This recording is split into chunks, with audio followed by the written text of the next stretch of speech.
Hello বন্ধুরা, তোমরা কেমন আছো? আমি ভালো আছি। আজকে দাদির কিচেনে শিম পালং দিয়ে একটা পকোড়া করে দেখাচ্ছি, তোমরা দেখতে থাকো। অনেকে তোমরা পাতাটা চিনতে পারবে, অনেকে চিনতে পারবে না। এটা উত্তর পূর্বাঞ্চলে খুব বেশি দেখা যায়। এটাকে শিম পালং বলে। যেহেতু এই পাতাটা বেশি শিলংয়ের দিকেই দেখা যায়, গুয়াহাটি, শিলং ওই সমস্ত সাইডেই বেশি দেখা যায়। আমাদের ত্রিপুরাতেও দেখা যায়। তাই এটা আমরা খুব বেশি চিনি, তবে অনেকেই চেনো কি না জানি না। যারা চেনো তারা তো খেয়েছো, কতটা টেস্টি তোমরা জানতে পারবে। তাই আজকে এটা দিয়ে পকোড়া তৈরি করে তোমাদের সাথে শেয়ার করছি, তোমরা দেখতে থাকো। দারুণ টেস্টি হয় পকোড়াটা। পকোড়াটা তৈরি করার জন্য পাতাগুলি এখন আমি পরিষ্কার জলে ধুয়ে কেটে নেব, তারপরে তোমাদের দেখাবো পকোড়াটা কী করে করছি। পকোড়াটা করার জন্য এখানে আমি শাকগুলি ধুয়ে এভাবে কেটে নিয়েছি। এখন তার মধ্যে দিয়ে দিচ্ছি ময়দা,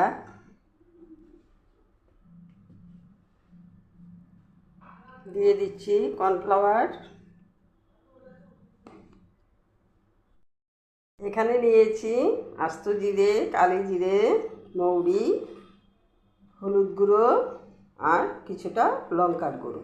যেহেতু আমি কাঁচা লঙ্কা দিয়েছি, তার জন্য লঙ্কার গুঁড়োর পরিমাণটা কম করিয়ে দিলাম। সবগুলো মশলা আমি দিয়ে দিচ্ছি।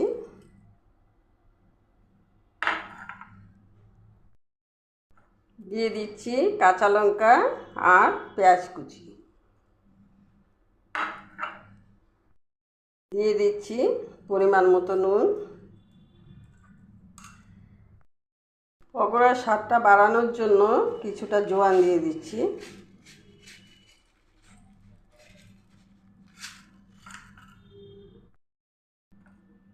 দিয়ে দিচ্ছি অল্প কিছুটা পোস্ত,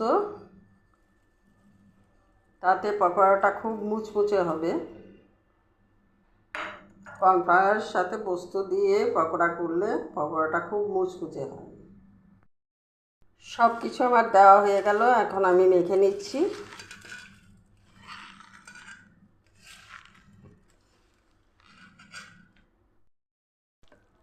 মাখানোটা আমার হয়ে গেছে, এখন আমি পকোড়াগুলি ভেজে নেব।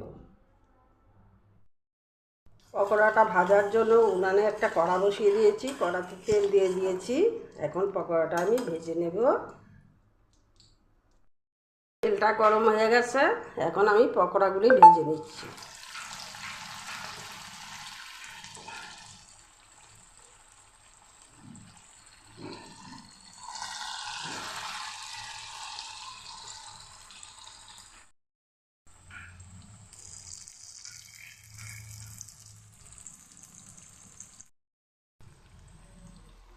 কিছুটা পকোড়া আমি কড়াতে দিয়ে দিলাম। সবগুলি পকোড়া আমি দিইনি, একসাথে ভাজবো না, আস্তে আস্তে ভাজবো আমি।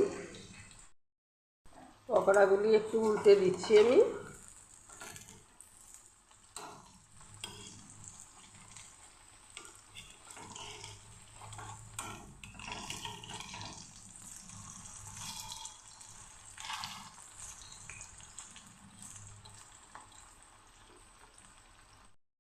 পকোড়াগুলি দেখেই বুঝতে পারবে কতটা মুচমুচে এবং খেতে কতটা টেস্টি হবে, দেখেই বোঝা যায়।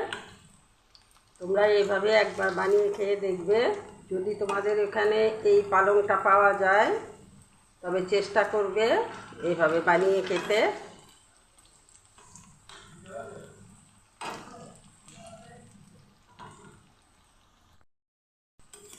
পকোড়াগুলি আমার ভাজা হয়ে গেছে, এখন নামিয়ে নেব।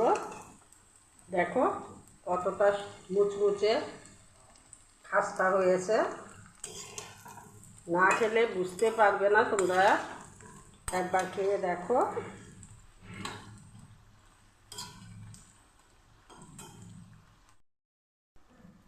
কতটা মুচমুচে হয়েছে দেখো। আজকে আমি এটাকে ডালে ভাতে পরিবেশন করব। তোমরা বিকেলে চায়ের সাথেও এটা খেতে পারো, দারুণ হয় খেতে। আজকের রেসিপিটা এখানেই শেষ করছি। তোমরা ভালো থেকো, সুস্থ থেকো।